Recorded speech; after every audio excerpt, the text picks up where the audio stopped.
최근 10년 사이 전국의 농가 인구가 100만 명 이상 줄었습니다. 이대로 가다간 농사지을 사람을 구할 수 있을지가 의문입니다. 수익 감소 탓에 갈수록 고령화돼 황폐해지는 우리 농촌. 농촌을 살릴 방안은 없는 것인지 집중 취재했습니다. 지역의 일부 대학들이 정부에서 지원해주는 장학금마저 제대로 챙기지 못해 결국 학생들이 손해를 보고 있습니다. 네, 여러분 안녕하십니까? 대구 경북 소식 전해드립니다. 농촌 인구 감소와 급속한 고령화 등으로 우리 농촌의 미래가 어둡습니다. 앞날이 어두운 농촌에 희망을 심어줄 수 있는 방법은 없을까요? 오늘은 우리 농촌의 현실을 진단하고 대안을 함께 고민해 보도록 하겠습니다. 먼저 박재형 기자가 수치상으로 본 우리 농촌의 현실을 전해드립니다. 우리 농업이 직면하고 있는 세 가지 악재가 있습니다. 바로 농가 인구 감소와 급속한 고령화, 시장 개방의 확대, 그리고 급격한 기후변화인데요. 최근 농업 지표에 큰 변화가 나타났습니다. 10년 전 400만 명 아래로 떨어진 전국의 농가 인구가 최근 300만 명 선마저 무너졌습니다. 경상북도도 지난 10년 사이 20만 명이나 줄었습니다. 이대로 가다간 오는 2025년엔 전국의 농가 인구가 200만 명 아래로 떨어질 거라는 어두운 전망까지 나오고 있습니다. 문제는 여기서 그치지 않습니다. 지난 20년 사이 유소년 인구와 청장년층 인구는 각각 82%와 61%가량 줄어든 반면 65세 이상 인구는 20% 이상 증가했습니다. 경북의 65세 이상 인구의 비중이 35.5%로 이미 2000년부터 초고령 사회에 진입했습니다. 멀지 않은 미래의 농촌에서 사람 보기 힘들어질 수도 있지 않을까요? 도시와 농촌 간의 소득 격차 심화, 농업 소득 비중의 감소 등 삶의 터전으로서의 기반마저 흔들리고 있는 게 우리 농촌의 현실입니다. 우리 농촌의 보다 구체적인 현실과 영농인력 양성의 문제점을 이상원 기자가 보도합니다. 칠순을 바라보는 전화자 씨. 군위군에서 농사를 짓고 있는 전 씨는 남편의 몸이 불편한 데다 일할 사람 구하기도 쉽지 않아 농산일 대부분을 혼자 도맡아 하고 있습니다. 이 마을 인구의 70%가량이 65세 이상의 노인들로 해마다 되풀이되는 일손 부족 때문에 애를 먹고 있습니다.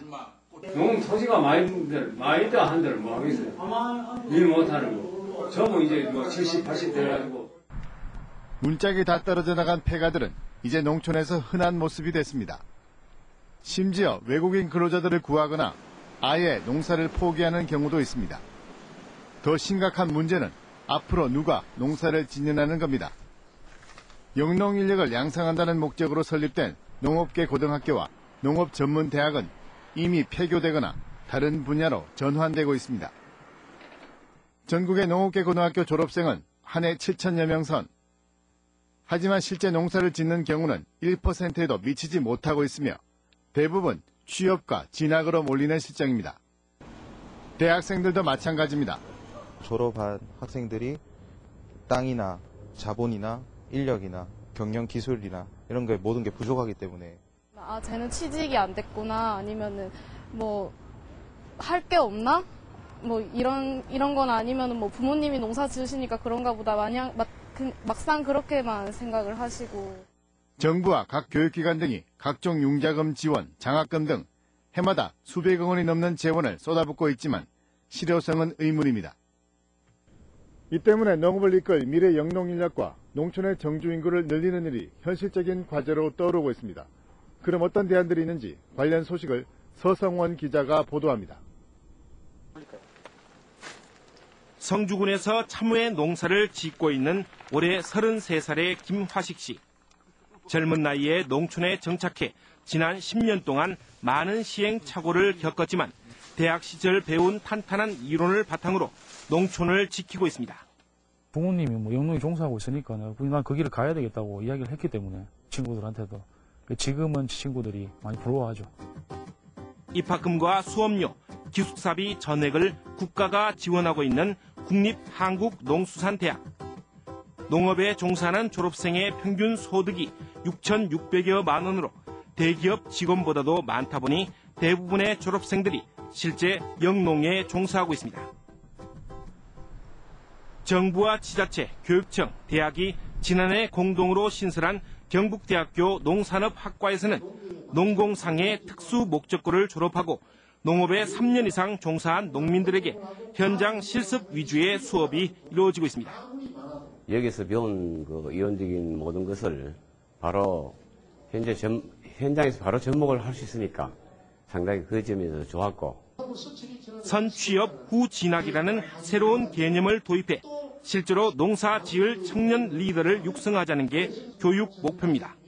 학교는 학교대로, 정부는 정부대로 투자도 하고 노력도 해왔습니다만은 현실적으로 농촌은 계속 인구가 줄고 있다는 것이죠. 언제까지 이런 행정을 펼칠 것인가 우리가 한번 생각해 봐야 되죠. 이제 농업 농촌 정책은 주민의 삶의 질과 소득의 문제를 넘어 존폐 문제를 해결하는 데 초점을 맞춰줘야 할 시대가 왔습니다. MBC 뉴스 서승원입니다.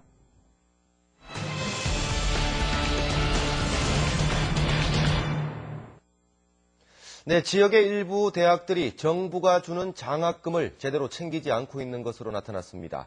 학생들에게 돌아가야 할 장학금이었는데요. 등록금이 없어서 휴학을 하고 범죄까지 저지르는 마당에 참 한심한 노릇이 아닐 수 없습니다. 금교신 기자가 집중 취재했습니다. 장학금 안 받고는 너무 비싸니까 공부해서 어떻게든 장학금 받으려고 좀 하는 편이라서요. 못 받는 분들도 계시니까 특정 사정상으로 조금 더 넓어졌으면 하는 바람이 있죠. 이런 대학생들이 간절한 바람에 도움을 주기 위해 정부는 등록금을 동결 또는 인하하거나 자체 장학금을 늘린 대학에 대해 국가 장학금을 지원하고 있습니다. 그런데 주겠다는 정부 장학금도 제대로 안 챙긴 지역 대학들이 수두룩한 것으로 나타났습니다. 한국장학재단에 따르면 올해 대구 경북 지역대학 가운데 대경대와 성덕대, 대구공업대가 아예 신청조차 안 한 것으로 나타났습니다. 경북도립대와 김천대, 대구예술대는 올해 등록금을 인상하면서 지원금을 못 받게 됐고, 등록금을 인상한 전국 7개 대학 가운데 3개가 지역대학인 것으로 드러났습니다. 특히 경북대는 지난해보다 장학금 배정액이 14억 원이나 줄었고, 영남대와 대구대는 12억 원, 계명대도 10억 원이 감소했습니다. 국가 장학금의 경우 자체 예산 확보에 별 도움이 되지 않는다고 보고 대학들이 외면하고 있는 것입니다. 학교 쪽으로 봐가지고는 도움이 예를 들어서 차라리 장학금 안 받겠다, 등록금을 올리겠다, 이런 생각을 이제. 더욱이 영남대의 경우 지원받은 장학금의 51%만 사용했고, 경북대와 대구대도 72%만 사용하는 등 대학들이 배정받은 금액조차 학생들에게 제대로 나눠주지 않았습니다. 거의 해마다 각종 이유를 대면서 등록금을 대폭 올려온 대학들이 정부 지원 장학금조차 소홀히 챙기면서 그 피해는 고스란히 학생들의 몫으로 돌아오고 있습니다. MBC 뉴스 금교신입니다. 광주시와 전라남도 등 전국의 일부 자치단체가 사용하는 국가정보통신망이 장애를 일으킨 가운데 대구시와 경상북도는 정상적으로 행정 업무를 하고 있다고 밝혔습니다. 일부 지자체의 통신망 장애는 대전통합센터에서 광주시로 이어지는 전송로 장애 때문에 발생한 것으로 파악되고 있습니다. 오늘 오전 11시 40분쯤 대구 지하철 1호선 대구역에서 칠성시장역으로 향하던 전동차가 17분 동안 고장으로 멈춰섰습니다. 이 사고로 전동차에 갇혀있던 승객들이 칠성시장역에서 내려 환불을 받는 소동이 벌어졌습니다. 대구도시철도공사는 전동차 제동장치 쪽에 이상이 생긴 것으로 보인다면서 고장난 전동차를 차량기지로 옮겨 정확한 사고 원인을 조사하고 있다고 밝혔습니다. 우리나라를 대표하는 나무하면 소나무가 먼저 떠오르죠. 혈통이 우수한 소나무는 천연기념물로 지정되기도 하는데요. 이런 소나무를 자연재해와 병해충으로부터 지키기 위해 우량 유전자를 보존하려는 노력이 본격화됐습니다. 김건엽 기자가 보도합니다. 백두대간이 지나는 문경시 농안면 화산리. 큰 소나무가 마을 입구를 지키고 섰습니다. 천연기념물 292호로 지정된 화산리 소나무는 원래 한 나무에서 6갈래로 갈라져 자란 까닭에 육송으로 불리기도 합니다. 옛부터 나무를 해코지하면 벌을 받는다는 얘기가 전해져 주민들은 단을 쌓고 소나무를 보호해왔습니다. 여기 송진을 내가지고 눈이 멀고 아들이 하나 죽었다 하던가 이런 얘기는 있어요. 이런 건 마구 건드리지는 않아죠. 이곳 반송처럼 학술적, 문화적 가치가 큰 천연기념물 소나무에 대한 유전자 보존 작업이 본격화되고 있습니다. 경북에서는 예천 석송령과 상주 상현리 반송, 영양 답곡리 만지송 등 천연기념물로 지정된 8개 소나무가 유전자 보존 대상입니다.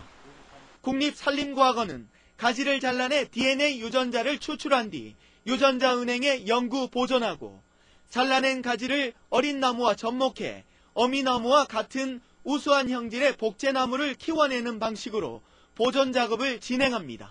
자연재해라든지 기후변화 등으로 인해 가지고 피해가 우려되기 때문에 복제목을 육성해서 현지에 보급해서 식재도 할 그런 계획입니다.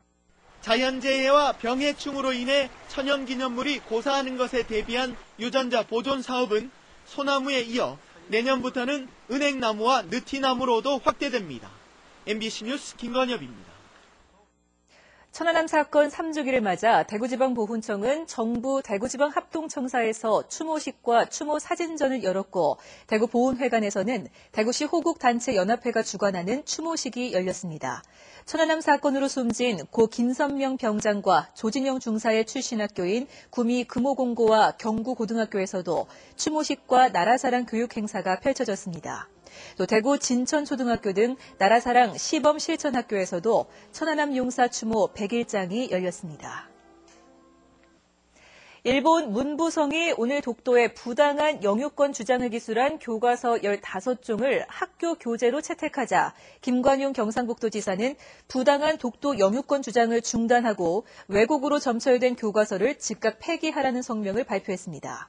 김 지사는 이는 영토 팽창의 망상에 집착하고 있다는 명백한 증거로서 규탄받아 마땅하다며 진지한 반성과 신뢰할 만한 행동을 일본에 촉구했습니다. 오늘 오후 3시 반쯤 대구 달성산업단지 폐수종말 처리상 관로 공사장에서 54살 김모 씨 등 3명이 1.5m 깊이에서 작업을 하던 중 갑자기 무너져 내린 흙에 매몰됐습니다.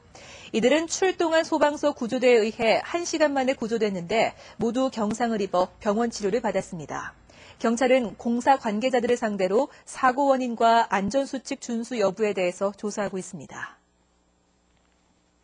대구지방법원 서부지원은 지난 2010년 전문대 교육역량 강화사업 지원대학으로 선정되기 위해 재학생 충원율 등 서류를 조작해 22억 9천여만 원의 보조금을 타내도록 지시한 혐의로 기소된 대구공업대 이모 총장에게 징역 1년 6개월을 선고했습니다. 재판부는 수령 금액이 20억 원을 넘는 중대 사건에 가담한 정도가 매우 커 신체적 질환을 고려하더라도 징역형 선고가 불가피하다고 밝혔습니다.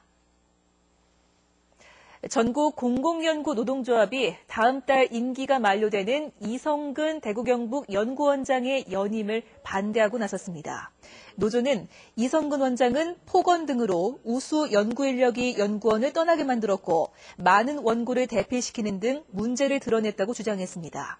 이에 대해서 이성근 대구경북 연구원장은 연구 인력들은 대부분 더 좋은 직장으로 갔고 대다수 원고는 자신 있었다며 임기에 연연하지 않고 있다고 밝혔습니다. 네, 지금까지 대구 경북 소식 전해드렸습니다. 시청해주신 여러분 고맙습니다.